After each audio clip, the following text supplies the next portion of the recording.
तर आज आम्ही चाललेलो आहो इथं आपल्या शनी शिंगणापूरला. तर बोलतात तिकडं म्हणजे असा आम्ही इथं पोचलो पण म्हणजे असा, आणि आता आम्ही जाऊ दर्शनाला. आम्ही तर दर्शनाला चाललो आहे सगळी. आणि आता आम्ही म्हणजे आलो काहीच गर्दी नव्हती अशी, मग आम्ही आलो चालल्या. आणि शनी महाराजांचं आपण दर्शन घेतलं. आणि दर्शन घेतल्यावर आम्ही तिथं थोडं फोटो काढलं, म्हणजे फोटो काढून नव्हती देत पण आम्ही असं काढलं फोटो. आणि मग आता आणि शिर्डीला तर आम्ही मोबाईलच गाडीने ठेवलेला, मग शिर्डीचा काहीच म्हणजे फोटो घेता नाही आला. आणि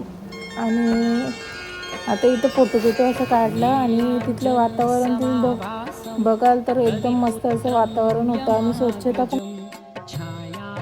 आणि आमच्या पोरांची तुम्ही मस्ती बघू शकता. आणि मग इथं आपलं या आहे ना असं म्हणजे शनी सगळं ते या आहे ग्रह, आणि ग्रह दर्शन करून आम्ही मग घरी आलो. जय शनी महाराज की. आणि आपले